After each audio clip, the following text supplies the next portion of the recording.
हाँ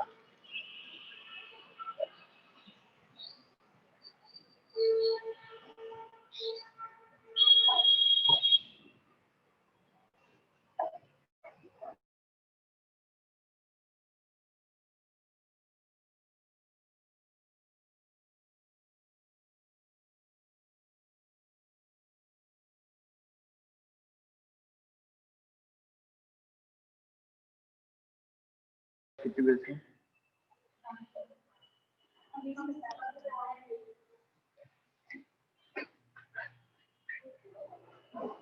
वैसे अमूमन कितने बजे से होती है?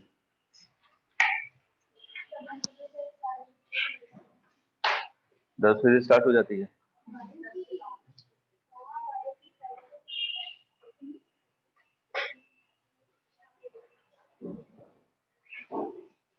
तो आप लोगों का कल के लिए 1 घंटे का डाउट सेशन दे रहा हूँ 12:30 से 1:30। जिसको पूछना होगा उस समय पूछ लीजिएगा।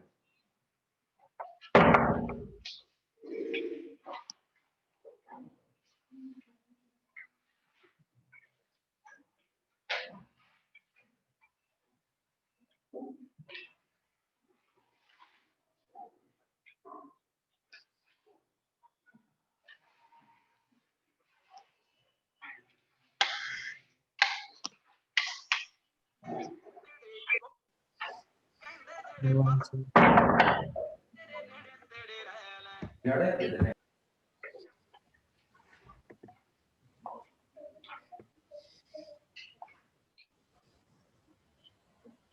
morning, sir. Good morning. Good morning. Good morning, sir. Good morning.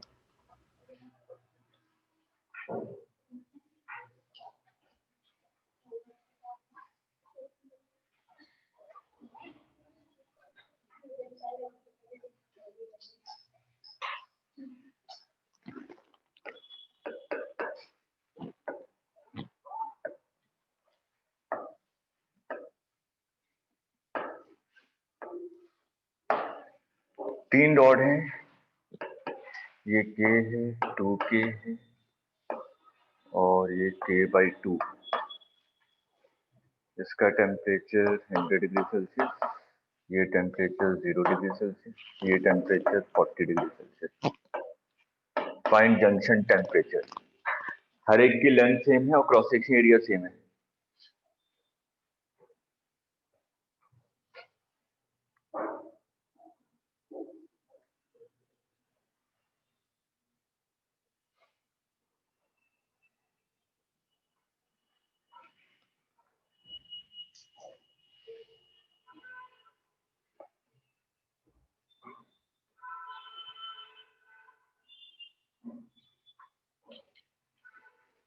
Length और क्रॉस सेक्शन एरिया सेम है।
हो सकता है, देखते हैं।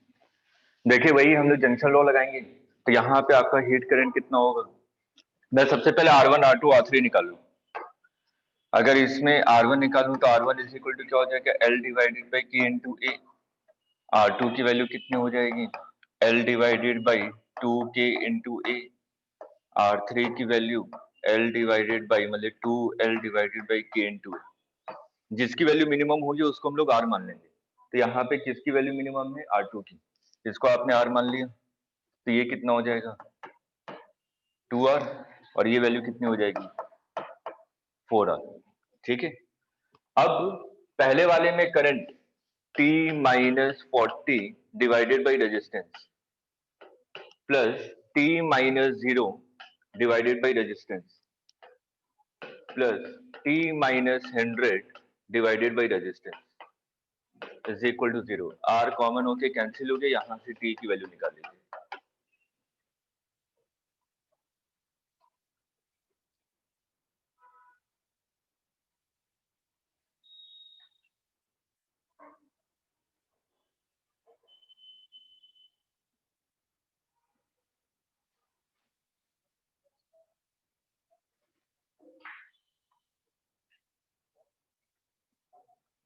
क्लियर है।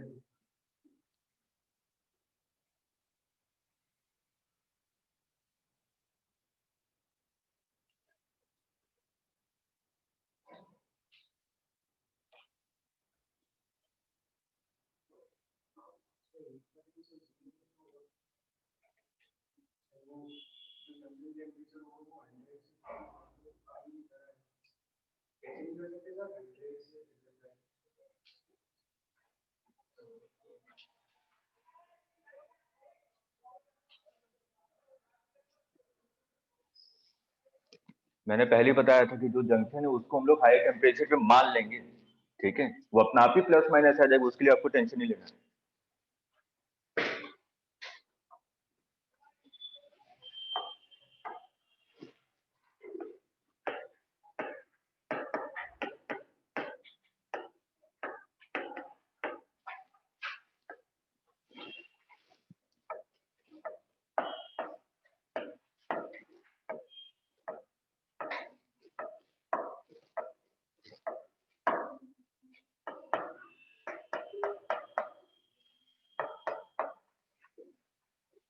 ये मान लीजिए कि आपका व्हीट स्टोन ब्रिज है, हम लोग बैलेंस कंडीशन के बारे में बात कर रहे हैं। यहाँ पे आपने 5 रॉड लिए हुए हैं और इसको इस हिसाब से कनेक्ट किया हुआ है। इस वाले पॉइंट का टेम्परेचर आपने मान लिया कि हायर टेम्परेचर पे है और इस वाले पॉइंट का टेम्परेचर क्या है, लोअर टेम्परेचर पे।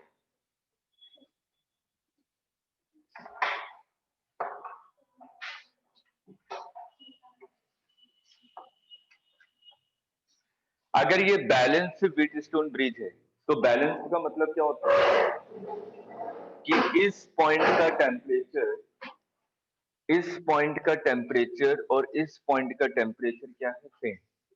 अगर हम लोग बैलेंस व्हीट स्टोन ब्रिज के बारे में बात कर रहे हैं तो अगर इन दोनों पॉइंट का टेम्परेचर सेम है तो इसके अक्रॉस करंट फ्लो करेगी क्या, क्योंकि current is directly proportional to temperature difference.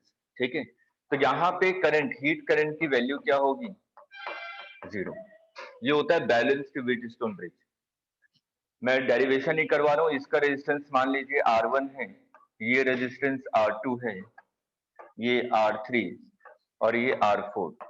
तो बैलेंस्ड व्हीट स्टोन ब्रिज की कंडीशन क्या है, R1 upon R3, R1 upon R3 is equal to R2 divided by R4। ये बैलेंस्ड व्हीट स्टोन ब्रिज की condition. अगर ये कंडीशन सेटिस्फाई हो रही होगी, इसका मतलब इसके अक्रॉस कोई भी करंट नहीं है। अगर इसके अक्रॉस कोई भी करंट नहीं है तो इस रॉड का होने का कोई मतलब नहीं है, करंट फ्लो ही नहीं कर रही है। तो ये दोनों रॉड कैसे हो गए सीरीज में, ये दोनों रॉड कैसे हो गए सीरीज में, फिर आपस में क्या हो गया, पैरेलल। आप लोग करंट इलेक्ट्रिसिटी में क्वेश्चन यही करते हैं व्हीट स्टोन ब्रिज। बस ये कंडीशन लिख लीजिए, अगर यहाँ पे क्वेश्चन आएगा तो वो थर्मल कंडक्टिविटी का रिलेशन पूछ सकता है, वो हम लोग निकाल सकते हैं यहाँ से।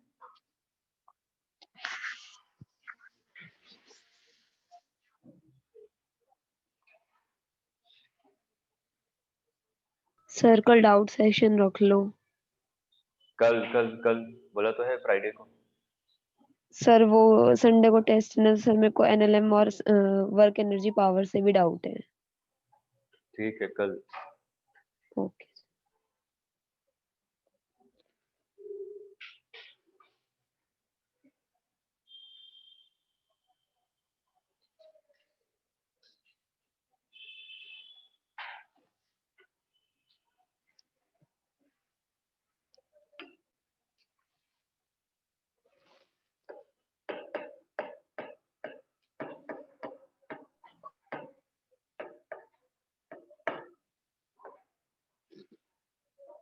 Freezing of lake.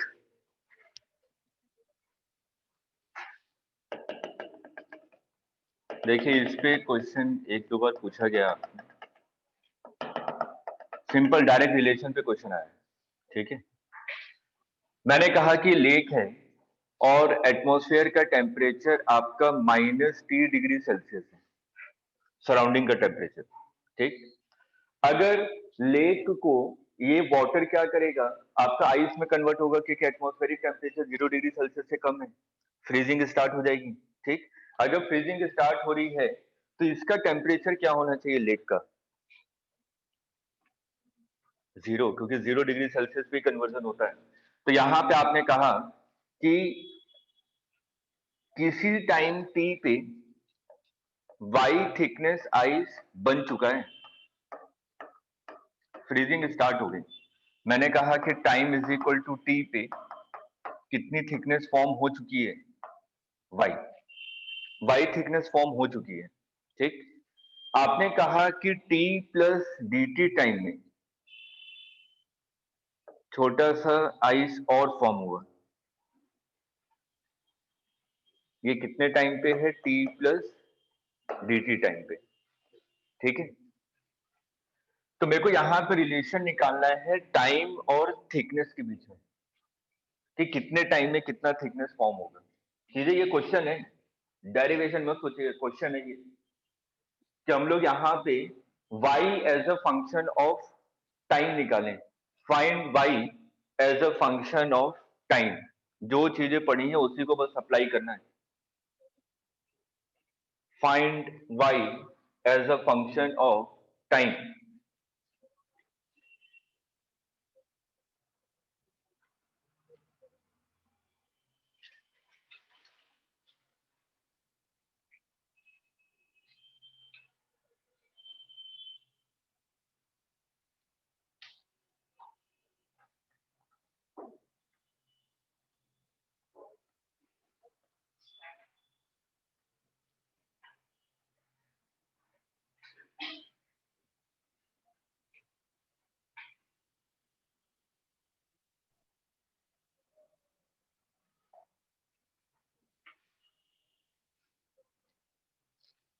कीजिए, ट्राई कीजिए।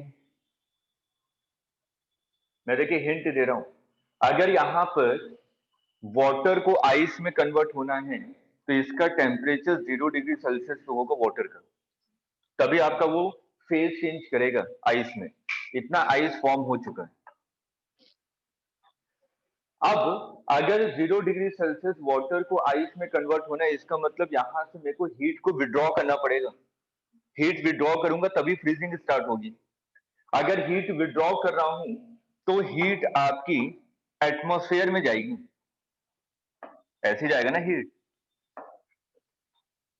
अगर हीट एटमॉस्फेयर में जा रही है तो ये आइस के थ्रू होकर निकलेगी बाहर, तो इसका मतलब आइस एक कंडक्टर की तरह बिहेव करेगा। तो ये क्या है? हीट करंट है। हीट करंट का मतलब क्या होता है? dQ/dt। अब इतना हिंट काफी है, इसके बाद तो डेरिवेशन ही हो जाएगा पूरा।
देखिए ये आएगा, आपने मान लिया कि यहाँ पे हीट करंट जो आपकी निकली वो कितनी होगी, के ए डिवाइडेड बाई एल।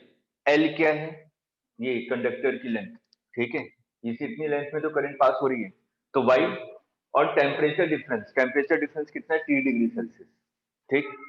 तो आपने यहाँ पे डी क्यू लिख लिया। अब ये डी क्यू का मतलब क्या है, स्मॉल अमाउंट ऑफ हीट। ये जो स्मॉल अमाउंट ऑफ हीट है ये क्या कर रहा है, dt टाइम में इतने आइस का फॉर्मेशन कर रहा है। ये देखिए स्मॉल dy थिकनेस वाली आइस का फॉर्मेशन कर रहा है, इसकी थिकनेस dy है, हीट एक्सट्रैक्ट हो रही है। तो मैंने तो यहाँ पे टाइम लिया था t is equal to t पे कितनी थिकनेस फॉर्म हो चुकी है, y। तो मैंने कहा कि t प्लस dt टाइम में dy थिकनेस और फॉर्म हो गया, ठीक। अब आगे मैं यहाँ पे dq की बात करूं तो dq इज इक्वल टू क्या होगा, dm into l। हाँ m इंटू एल, ठीक है। तो अगर यहाँ पे m बात करें तो m कौन सा, ये वाली ना m जो हमारा फॉर्म हुआ है, आइस में कन्वर्जन जिसका हुआ है, तो इसका मास कितना होगा,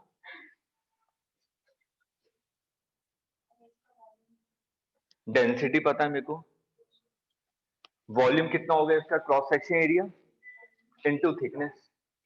तो क्रॉस सेक्शन एरिया ए मान लीजिए, इनटू थिकनेस कितनी है dy, तो ये मास आ गया, into latent heat of fusion. बस इसको यहाँ पे पुट कर दीजिए, देखिए रिलेशन आ जाएगा, रो ए latent heat of fusion into dy is equal to Ka divided by y T dt।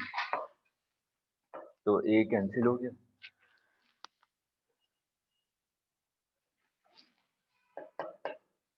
तो y dy is equal to Kt divided by rho into LF dt। अगर मैं इंटीग्रेट करूंगा, जीरो टाइम पे कितना ice form हुआ था, zero, start हुआ भी जस्ट फ्रीज होना। टी टाइम पे आपने कहा कि वाई थिकनेस फॉर्म हो गया, तो यहां से देखिए क्या रिलेशन आ रहा है, y square is equal to 2kt divided by rho into L F into t. तो यहाँ पे देखिए t is directly proportional to y square है, और सब तो कांस्टेंट है।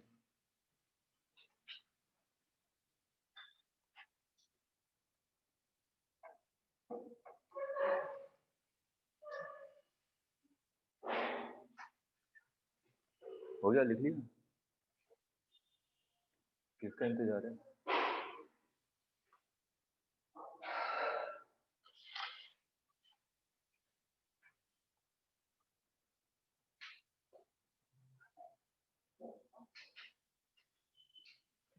हमें ये याद रखना है।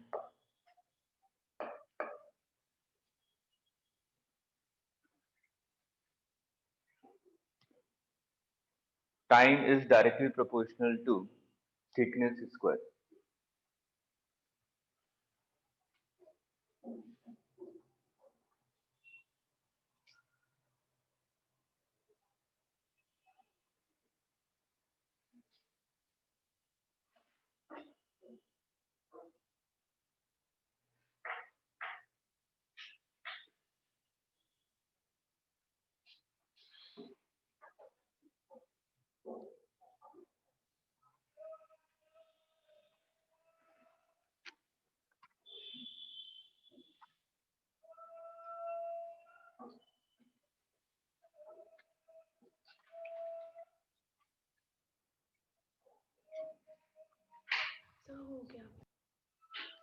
ठीक है, देखिए सिंपल सा क्वेश्चन, मैंने कहा कि 2 सेंटीमीटर थिकनेस फॉर्म होने में 10 मिनट का टाइम लगा, तो नेक्स्ट 2 सेंटीमीटर थिकनेस फॉर्म होने में कितना टाइम लगेगा,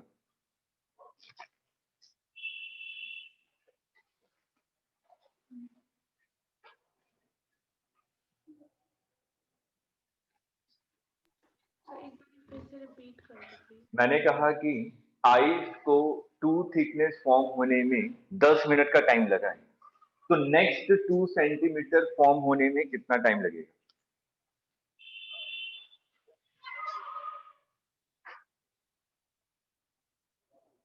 क्लियर है? ये रिलेशन है, इसको यूज कीजिए, थोड़ा सा नेक्स्ट लगाइए।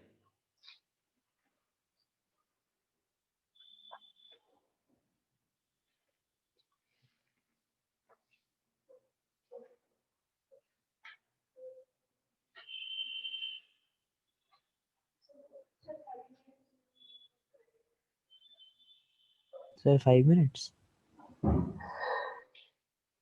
अच्छा, पहला 2 सेंटीमीटर 10 मिनट लगेगा, तो अगला 2 सेंटीमीटर 5 मिनट में हो जाएगा। 10 मिनट में ही होगा। गलत। 4 मिनट।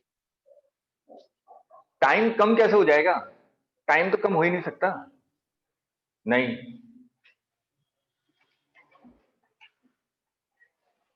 सिंपल मैथ्स है।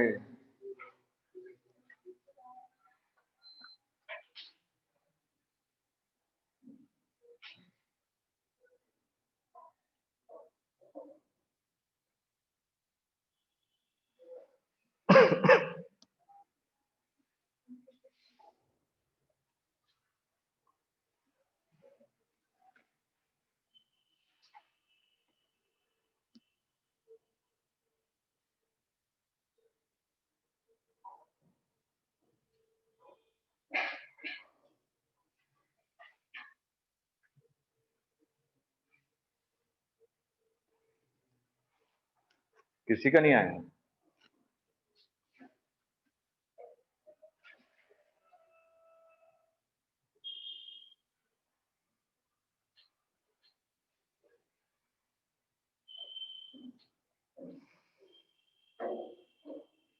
क्या होगा अर्जुन? मैंने तो 5 ही बोला था, आगे पता नहीं।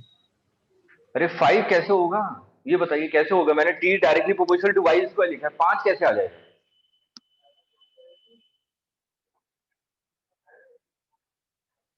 तो 30 मिनट। हाँ 30 करेक्ट है। अच्छा 30 बोला तो मैंने गलत सुन लिया। 30 करेक्ट है। चलिए, आप लोगों को रटने की आदत है तो रटिए, सिखाता हूँ कैसे रटना है।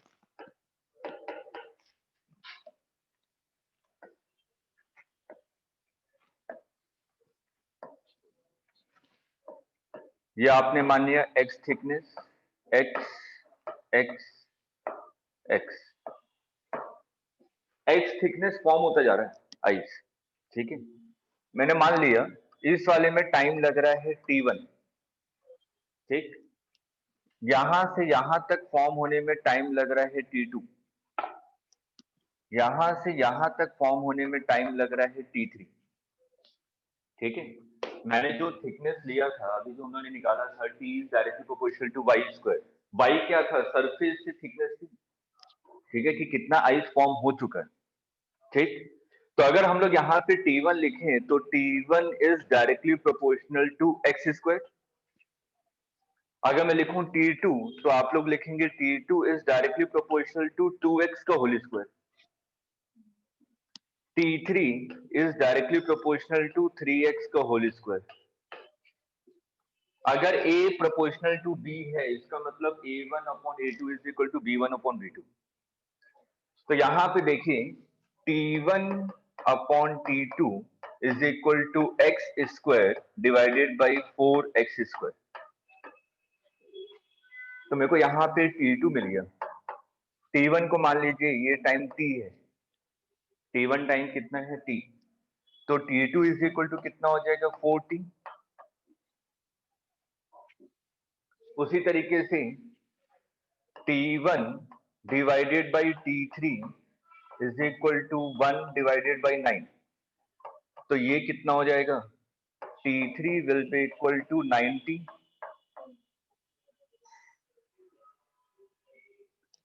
तो पहली चीज क्या याद रखेंगे, अगर पहली थिकनेस x है और मेरे को फॉर्म करना है डबल थिकनेस मतलब ये 2x, तो टाइम कितना लगेगा? 4 टाइम्स। अगर मेरे को 3x फॉर्म करना है तो टाइम कितना लगेगा? 90, मतलब कि जितना थिकनेस है उसका स्क्वायर। तो लिखिए, सेंटेंस लिखिए, पहले इसको नोट कीजिए, उसके बाद लिखवा रहा हूं।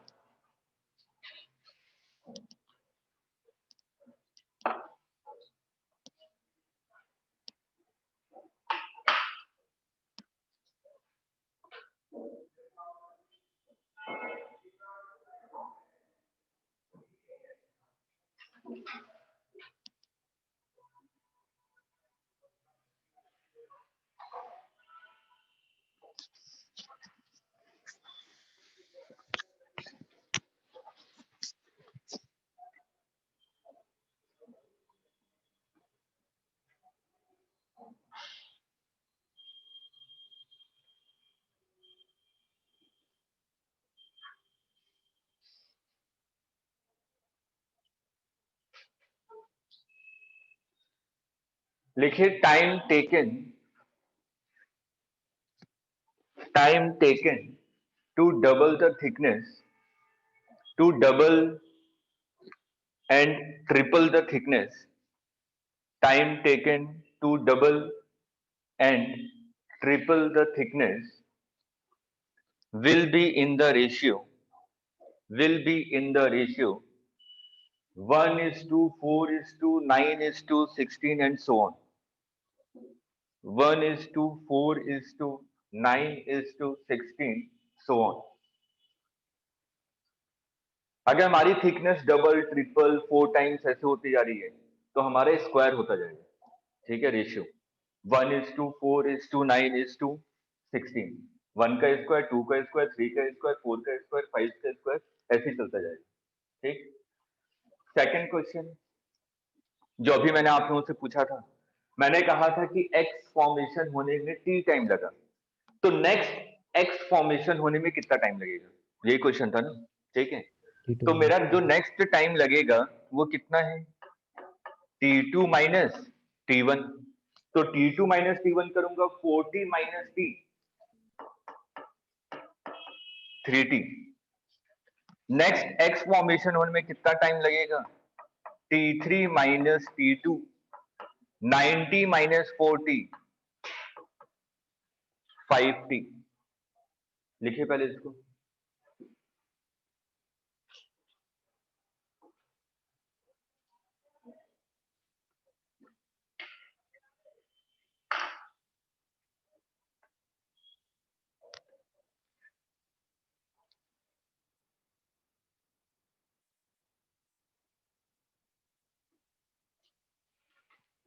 टाइम टेकन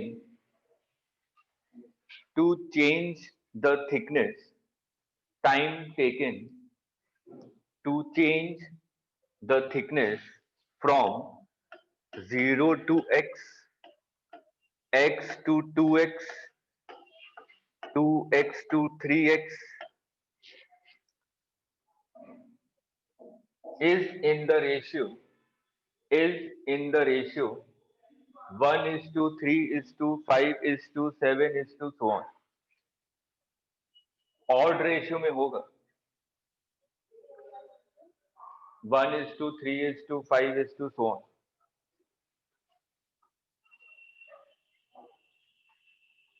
क्लियर है? तो अभी जो मैंने क्वेश्चन दिया था कि आइस का कितना थिकनेस फॉर्म हो चुका है, 2 सेंटीमीटर, कितने टाइम में? 10 मिनट में। तो अगला 2 सेंटीमीटर कितने टाइम में बनेगा? 3 टाइम्स। अगला 2 सेंटीमीटर कितने टाइम में बनेगा? 5 टाइम्स, ऑड मल्टीपल में चलेगा। क्लियर है?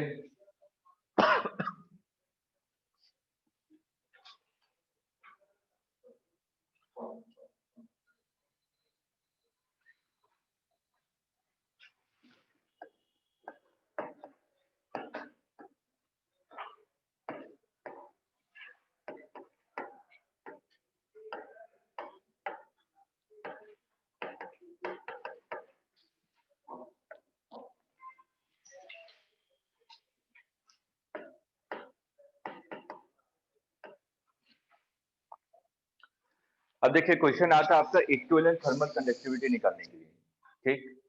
तो मैंने मान लिया कि कई सारे रॉड हैं, ये आपका हायर टेम्परेचर पे है, ये पहला रॉड है, K1 A1 लेंथ L1, एक और रॉड लिया आपने, इसके सीरीज में लगा दिया, K2 A2 और लेंथ L2, एक और रॉड लिया, K3 A3 L3, और ये लोअर टेम्परेचर है। ये सभी रॉड क्या है, आपके सीरीज में कनेक्टेड है, ठीक। अब मैंने यहाँ पे कहा कि मेरे को इक्विवेलेंट कंडक्टिविटी कितनी होगी, मैं जनरलाइज फॉर्म करवा रहा हूँ, ठीक है। आपके में जो क्वेश्चन पूछा गया था या जो भी आएगा भी, तो वहां पे आपको हर एक का क्रॉस सेक्शन एरिया सेम होगा, ठीक है। मैंने यहाँ पे क्रॉस सेक्शन एरिया भी डिफरेंट लिया हुआ हर एक का, ठीक। अब हम लोग यहाँ पे अगर इक्विवेलेंट कंडक्टिविटी निकालना चाहते हैं तो आपको ये पता है कि जो तीनों रॉड है सीरीज में कनेक्टेड है। अगर सीरीज में कनेक्टेड है इसका मतलब R equivalent will be equal to R1 plus R2 plus R3। मेरे को क्या करना है, इन तीनों रॉड को हटाना है और किसी एक मटेरियल का रॉड लगाना है। ध्यान से समझिएगा कि मैं इसको हटाना चाहता हूं तीन रॉड, क्योंकि K1 K2 K3 इसका मतलब कि तीन मटेरियल अलग अलग हैं। मैंने कॉपर लिया, सिल्वर लिया, गोल्ड लिया, मान लीजिए तीन ऐसे मटेरियल लगा के रखूंगा। मैंने कहा कि मैं इन तीनों को हटाना चाहता हूं और किसी और मटेरियल को यूज करूं ताकि इसमें जो हीट करंट फ्लो कर रही हो उसमें भी वही हीट करंट फ्लो करे, ठीक। अब मैं क्या करूंगा, मटेरियल सेम है, मैं इन तीनों को हटाकर सेम मटेरियल यूज करना चाहता हूं, लेकिन उसमें हर एक की लेंथ सेम होगी कि नहीं होगी, डिफरेंस एक्सपेक्ट है, ठीक है। तो मेरे को ये पता है कि R equivalent is equal to R1 plus R2 plus R3, क्योंकि तीनों सीरीज में कनेक्टेड है।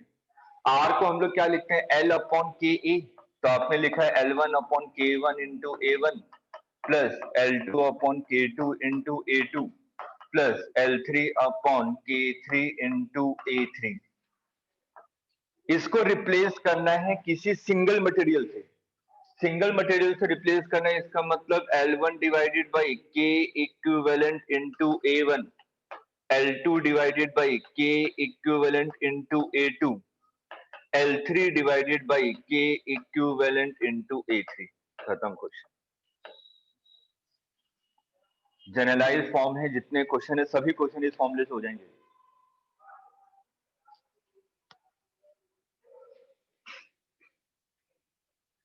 अगर हर एक का एरिया सेम है तो और आसान हो गया, एरिया को कॉमन लेके कैंसिल कर दूंगा, K इक्विवेलेंट आ जाएगा। सीरीज के जितने क्वेश्चन होंगे मैं सिंगल फॉर्मूले से सॉल्व कर सकता हूं।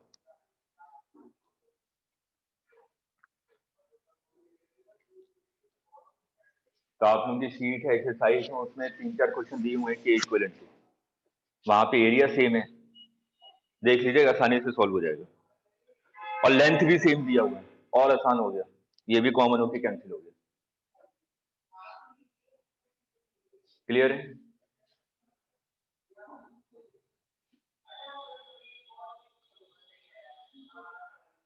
नोट कर लिया?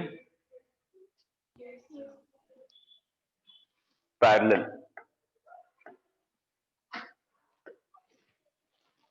ये आपने कहा हायर टेम्परेचर पे है, एक रॉड लिया K1 A1 लेंथ L1, एक और रॉड लिया K2 A2 लेंथ L2, एक और रॉड लिया आपने K3 A3 लेंथ L3। आपके एग्जाम में क्वेश्चन आएगा पैरेलल में कनेक्टेड होंगे तो हर एक का लेंथ सेम होगा, ठीक है, अगर आता है तो, और सीरीज में होगा तो हर एक का एरिया सेम होगा, ताकि सिंपल रिजल्ट आए आपके, ठीक। मैंने हर एक का लेंथ भी अलग अलग लिया है।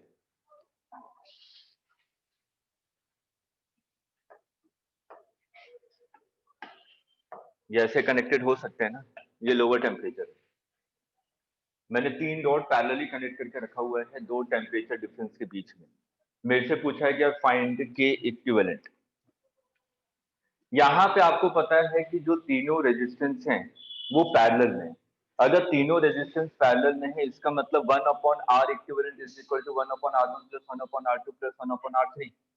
वही रिजल्ट हमें यहाँ पे यूज करना है। आपको R की वैल्यू क्या पता है, L/KA, तो 1/R का मतलब क्या हो जाएगा, KA डिवाइडेड बाई L। ठीक, तो मैं यहाँ पे क्या लिख रहा हूँ, 1/R equivalent is equal to 1/R1 plus 1/R2 plus 1/R3। मेरे को यूज करना है तो ये कितना हो जाएगा, K1A1 divided by L1, K2A2 divided by L2, K3A3 divided by L3 is equal to, मेरे को सिंगल मटेरियल यूज करना है, तो सिंगल मटेरियल यूज करें तो इसका मतलब हर एक का इक्विवेलेंट सेम होना चाहिए। K equivalent A1 divided by L1, K equivalent A2 divided by L2, K equivalent A3 divided by L3।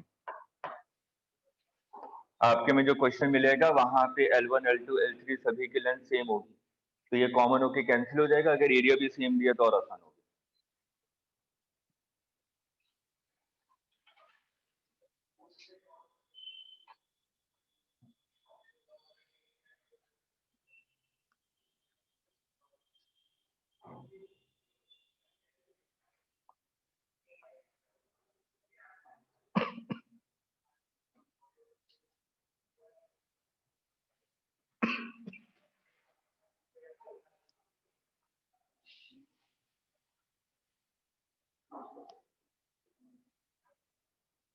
Note कर लिया।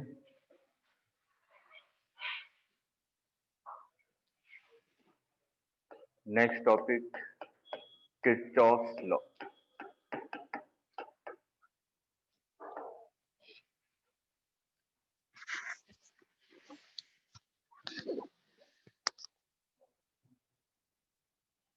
किरचॉफ्स लॉ है, उसके बाद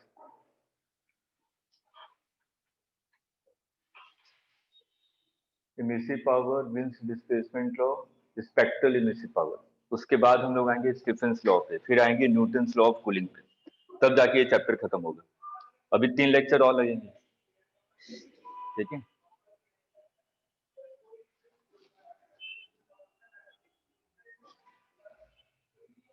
अगर आप लोगों को बुक से पढ़ने के लिए कहूँ तो आप लोग आधे घंटे में पढ़ के खत्म कर देंगे,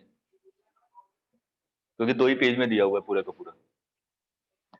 ध्यान से समझे, यहाँ से थ्योरी के बहुत क्वेश्चन आते हैं, ठीक है। अब अगर मैं सबसे पहले बात करूं परफेक्टली ब्लैक बॉडी,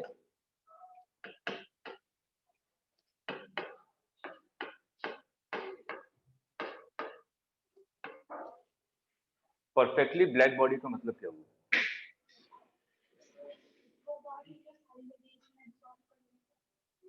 बस जितनी भी रेज उसके ऊपर गिरती है वो सारी एब्जॉर्ब करती है 100%। बस ये परफेक्टली ब्लैक बॉडी हो गया। आधी अधूरी डेफिनेशन है, सर एमिट एमिट नहीं करता। गलत। तो परफेक्टली ब्लैक बॉडी और ब्लैक होल में क्या डिफरेंस हुआ? अगर आप लोग कह रहे हैं कि ये क्या करे, 100% एब्जॉर्प्शन कर ले, तो परफेक्टली जो हमारी ब्लैक होल होता है वो तो इवन लाइट को भी ट्रैप कर लेता है, वो तो उसको भी निकलने नहीं देता, तो वो भी परफेक्टली परफेक्टली ब्लैक बॉडी का मतलब क्या हुआ, 100% एब्जॉर्प्शन करे और 100% इमिशन करे, ये होती है परफेक्टली ब्लैक बॉडी। लिख लीजिए, 100% एब्जॉर्प्शन एंड 100% रिफ्लेक्शन, इमिशन लिखिएगा, रिफ्लेक्शन।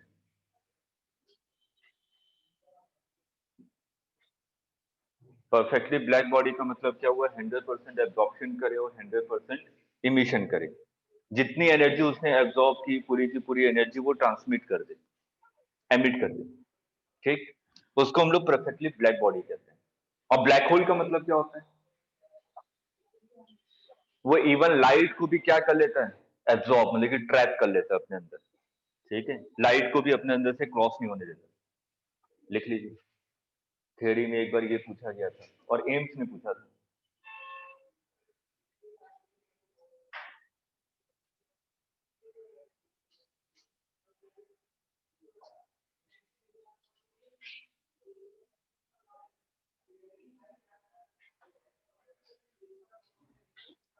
अब हम लोग जितने भी क्वेश्चन सॉल्व करेंगे, अगर क्वेश्चन में लिखा हुआ है सन या कोई स्टार, तो उसको हम लोग क्या मान के चलेंगे? परफेक्टली ब्लैक बॉडी एज्यूम करेंगे। ठीक है, सन या कोई बड़े स्टार्स लिखे हुए हैं कि एक सन है या कोई स्टार है जिसका टेम्परेचर वगैरह दिया हुआ है, तो उसको हम लोग परफेक्टली ब्लैक बॉडी एज्यूम करेंगे। है नहीं, लेकिन उसको एज्यूम करेंगे, लिख लीजिए, क्योंकि न्यूमेरिकल सॉल्व करते समय आपसे पूछने से टेम्परेचर कैसे आ गया। We assume sun or star as perfectly black body। और इसको हाईलाइट कर लीजिएगा कि जब भी पेज पलटे हैं तो ये वाला पॉइंट याद रहे, क्योंकि न्यूमेरिकल आता है।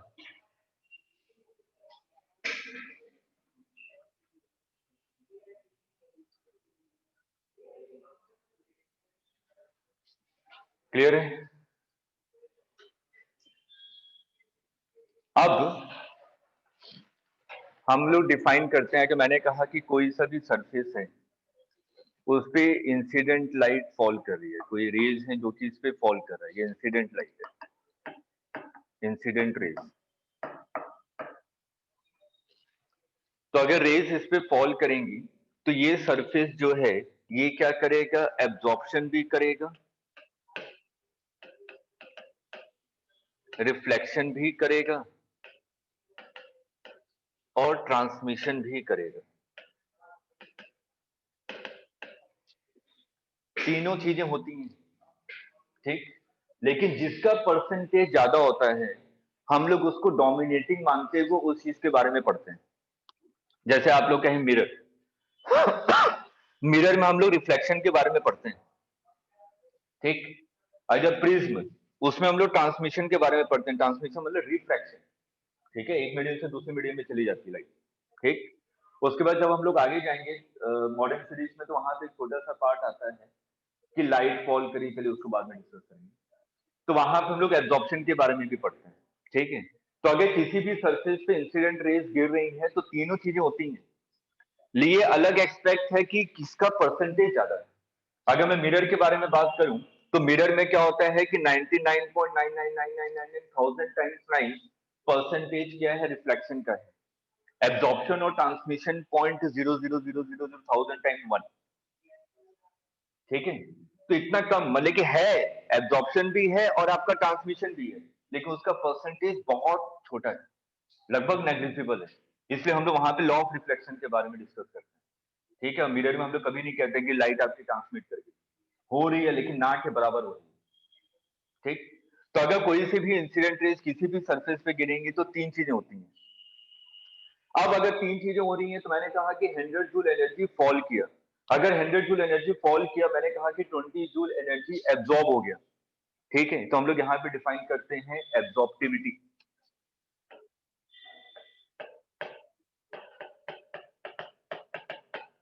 या एब्जॉर्प्टिव पावर, इसको स्मॉल ए से डिफाइन करते हैं।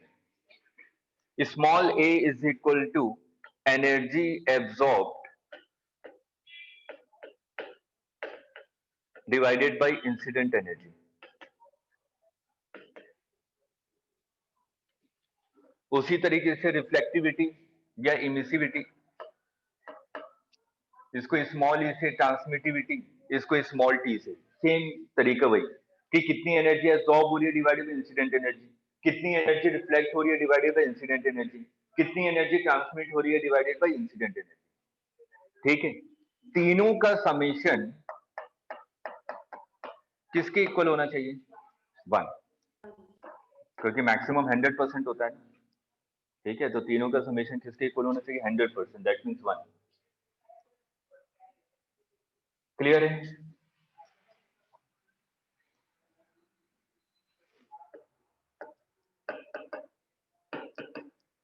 इमिसिव पावर, इसको हम लोग कैपिटल ई से डिनोट करते हैं।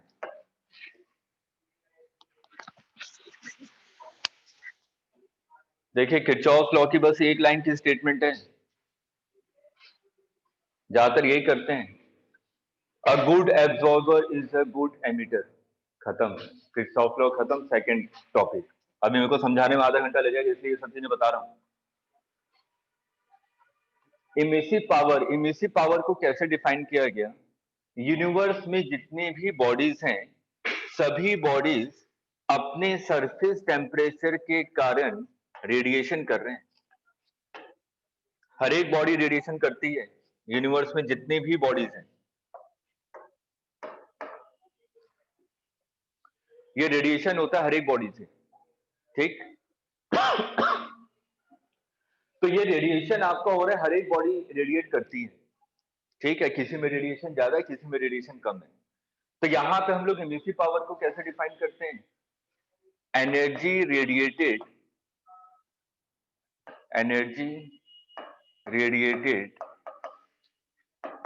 ड्यू टू surface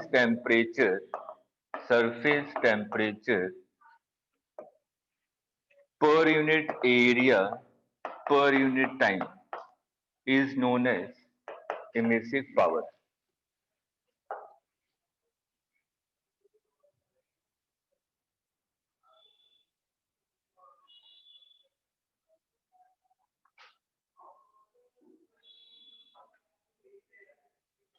इसकी यूनिट क्या होगी?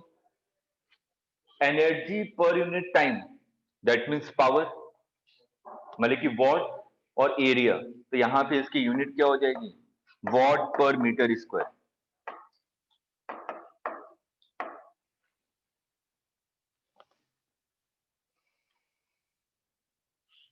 एक साइड पीछे कर दो प्लीज। एक स्लाइड पीछे।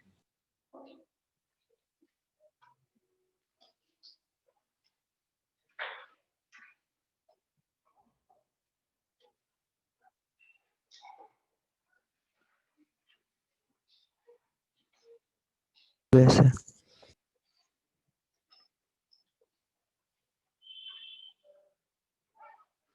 अब देखिए, एक एक्सपेरिमेंट परफॉर्म किया गया। मैंने कहा कि कोई सराउंडिंग है जिसका टेम्परेचर T0 है, ठीक? इसमें आपने दो बॉडीज रखी। एक आपने कोई नॉर्मल बॉडी रखी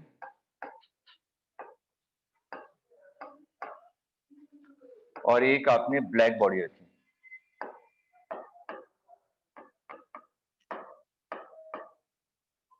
थर्मल इक्विलिब्रियम है सिंपल। जैसे कि स्टार्टिंग में जब टेम्परेचर को मैंने डिफाइन किया था, तो उसमें मैंने एग्जांपल लिया था कि किसी भी पार्क में दो बेंच रखे हुए, एक आयरन का एक वुडन का, तो उस दोनों का टेम्परेचर क्या रहेगा? सेम, क्योंकि सेम एटमॉस्फेरिक टेम्परेचर पर रखे हुए हैं। तो वैसे मैंने कहा कि सेम सराउंडिंग में एक बॉडी, दो बॉडीज रखी हुई, एक ब्लैक बॉडी है और एक आपकी नॉर्मल बॉडी। तो इसका मतलब दोनों थर्मल इक्विलिब्रियम में आ चुके होंगे ना कुछ टाइम के बाद, ठीक? तो इन दोनों का भी टेम्परेचर क्या होगा? T0, जो सराउंडिंग का टेम्परेचर होगा, क्योंकि थर्मल इक्विलिब्रियम में आ चुके हैं। इन दोनों का डायमेंशन आपने सेम लिया है, सेम डायमेंशन है।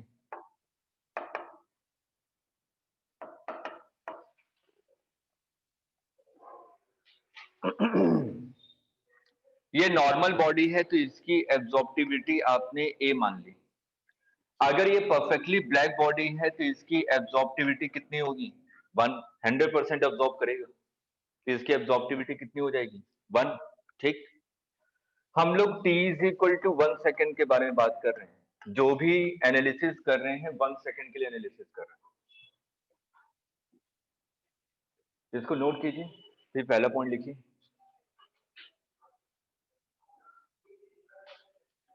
एनर्जी ऑन बोथ बॉडीज,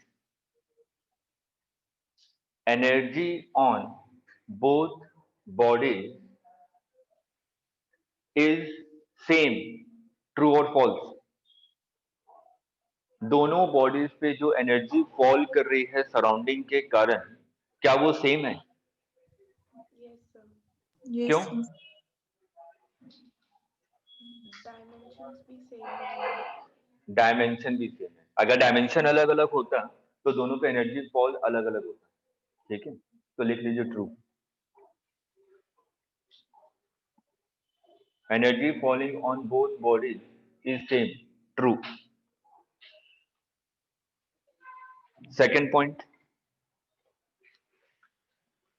और इसको QI मान लीजिए, इज इक्वल टू लिख लीजिएगा QI। मैंने कहा कि इंसिडेंट एनर्जी QI फॉल कर रही है। Energy, second point, energy absorbed by black body कितनी एनर्जी एब्जॉर्ब करेगा? Energy absorbed by black body QI. जितनी एनर्जी फॉल करेगी उतनी एनर्जी एब्जॉर्ब करेगा, that means QI is equal to QI। Next point, energy absorbed by normal body, energy absorbed by normal body कितनी absorb करेगा? AQI। ठीक है, ये तो ये बताता है ना कि कितना परसेंटेज एब्जॉर्ब कर रहा है। मैंने कहा कि 100 जूल फॉल कर रहा है और मैंने उसका एब्जॉर्बिविटी दे दी 2%, 20%, तो मैं यहाँ पे लिखूंगा ना 0.2 इंटू 100 मतलब कि 20 जूल का एब्जॉर्ब करेगा। ठीक है, is equal to AQI, energy absorbed by normal body is equal to AQI। Next point, energy release by black body, energy released by black body कितनी एनर्जी रिलीज कर रहा है? QI.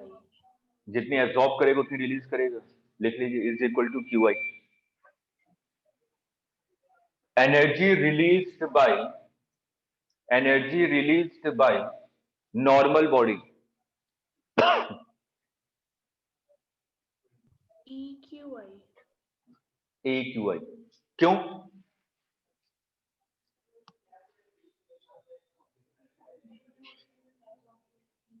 क्यों?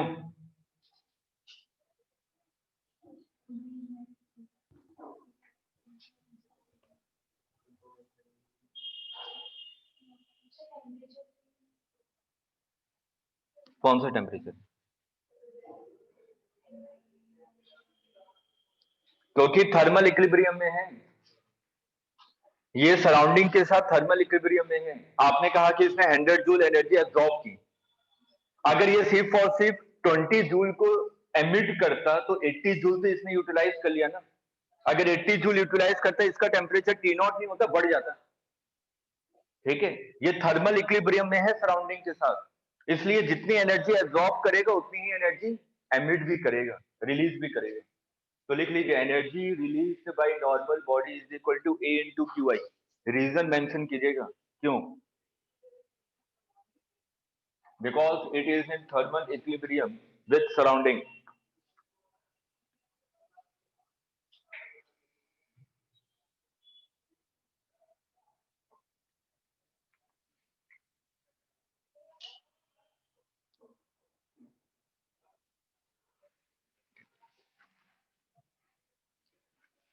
Emissive power for perfectly black body, definition क्या थी? Energy release divided by area per unit time. और मैंने question में पहले ले लिया था कि टाइम कितना लिया मैंने, 1 सेकेंड। तो energy release perfectly black body कितनी एनर्जी रिलीज कर रहा है?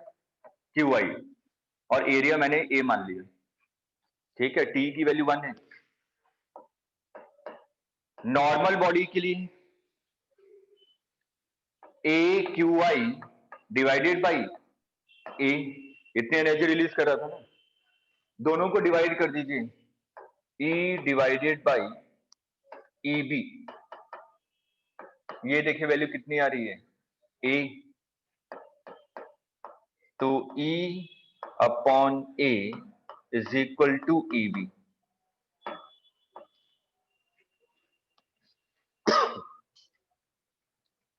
सही है, क्लियर है?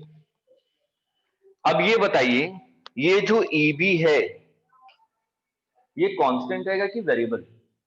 परफेक्टली ब्लैक बॉडी है, कांस्टेंट ना। जैसे कि हम लोग फिजिक्स में जितनी भी चीजें कर रहे थे, मैंने कहा कि freezing point of water is 0 degree Celsius, ये पूरे यूनिवर्स के लिए कांस्टेंट है ना, रेफरेंस है ये, रेफरेंस। तो हम लोग जब भी किसी भी चीज की एनालिसिस करते हैं तो कोई एक रेफरेंस डिसाइड करते हैं, उसके रेस्पेक्ट में बताते हैं कि हाँ कितनी चीज है। अगर मैं कार की स्पीड भी बताता हूँ 100 किलोमीटर पर आवर, तो मैं ग्राउंड को रेफरेंस मानता हूँ, ग्राउंड के रेस्पेक्ट में अपनी कार की स्पीड बताता हूँ कि मेरी 100 किलोमीटर पर आवर है। ठीक है, मैंने पोटेंशियल एनर्जी कहा 100 जूल, तो मैं किसी को रेफरेंस मानता हूं ना कि इसके रेफरेंस में मेरी 100 जूल है, और मैं जहां पे खड़ा हूं उसी को रेफरेंस मान लूं तो उसके रेस्पेक्ट में मेरी पोटेंशियल एनर्जी कितनी है, 0।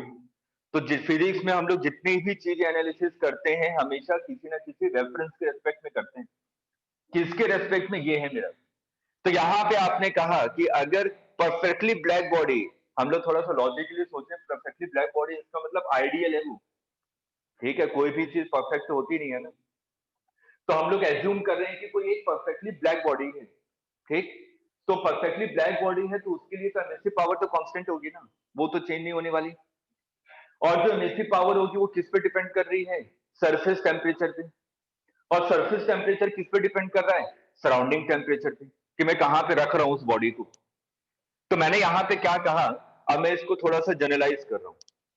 आपने कहा कि एक सराउंडिंग है और इसमें आपने 5-6 बॉडीज ले ली, ये पहली बॉडी, ये दूसरी बॉडी, ये तीसरी, फर्स्ट 2 3 ले लेते हैं, 1 2 3, और एक आपकी परफेक्टली ब्लैक बॉडी है, ब्लैक बॉडी। ये सभी एक ही सराउंडिंग में रखे हुए हैं। अगर सभी एक ही सराउंडिंग में रखे हुए हैं तो E1 upon A1 is equal to E2 upon A2 is equal to E3 divided by A3 is equal to EB है ना, ये तो हर एक EB के इक्वल ही होगा ना। मैं तो अभी एक ही बॉडी के लिए लिया था, ऐसे हर एक बॉडी के लिए होगा। तो यहां पे आपने क्या देखा, ये है किरचॉफ्स लॉ। अब इसको अगर मैं थोड़ा सा ध्यान से और अच्छे से देखूं तो E upon A is equal to EB, मैंने कहा constant, E upon A constant है ना। E का मतलब क्या है, कितनी एनर्जी रिलीज हुई, इमिसिव पावर यही है ना कि कितनी एनर्जी एमिट हुई है, और A क्या है, एब्जॉर्प्टिविटी। तो मैंने कहा कि अगर E की वैल्यू को बढ़ानी है तो A की वैल्यू की भी बढ़ानी पड़ेगी, तभी तो रेशियो कांस्टेंट रहेगा, ये तो रेशियो चेंज हो जाएगा। इसलिए किरचॉफ ने एक स्टेटमेंट दिया, a good emitter is a good absorber, वो यही है। अगर गुड एमिटर होना है तो मतलब एमिटर की वैल्यू बड़ी होनी चाहिए, तो उसको गुड एब्जॉर्बर भी होना पड़ेगा, नहीं तो रेशियो चेंज हो जाएगा। आ गया समझ में, नोट कर लीजिए।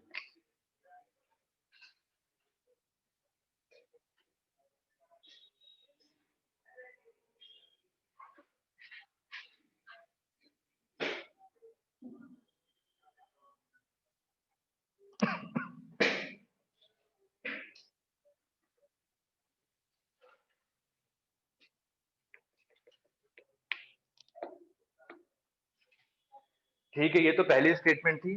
सेकंड स्टेटमेंट कल बताऊंगा, एक और एक्सपेरिमेंट है, फिर वो स्टेटमेंट समझ में आएगी। अगर मैं डायरेक्ट लिख देता ना, E upon A is equal to constant है, तो रियलाइज नहीं कर पाते कि क्यों हो रहा है कांस्टेंट, रट जाते आप लोग, यहाँ कांस्टेंट होता है, ठीक है। तो कल किरचॉफ सेकंड स्टेटमेंट पढ़ेंगे, और आगे वाली जो चीजें थोड़ा सा आपको पढ़ के आएंगे। अगर आप लोग थियोरी पढ़ रहे हैं तो या तो एनसीईआरटी से पढ़िए या तो एससी वर्मा से पढ़िए, और किसी बुक से मत पढ़िएगा, उल्टे सीधे बहुत लिखा हुआ है, क्योंकि इंडियन ऑथर होते हैं वो कॉपी पेस्ट के चक्कर में कॉपीराइट से बचने के लिए स्टेटमेंट ही चेंज कर देते हैं। ऐसे बहुत सारी बुक हैं जिसमें ओम्स लॉ के स्टेटमेंट को ही चेंज कर दिया है। स्टेटमेंट में लिखता है current is directly proportional to voltage, मैं थोड़ा सा एक ऐसे बता देता हूँ, शायद आपने बहुत जगह देखा होगा, ठीक है। आप लोग लॉजिकली बताइएगा कि कौन सा करेक्ट है। V और I के बीच में ग्राफ बनाया मैंने, वोल्टेज और करंट के बीच में।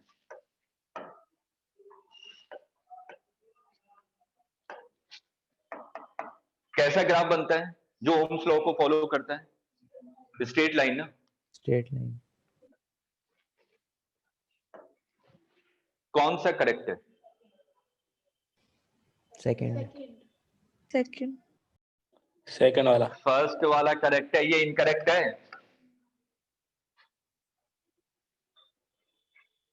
क्यों, आप बोलेंगे दोनों तो सेम ही चीज है। हाँ तो याद रखिएगा कि जो y एक्सिस होता है वो हमेशा क्या होता है, डिपेंडेंट वेरिएबल, और जो x एक्सिस होता है वो इंडिपेंडेंट होता है।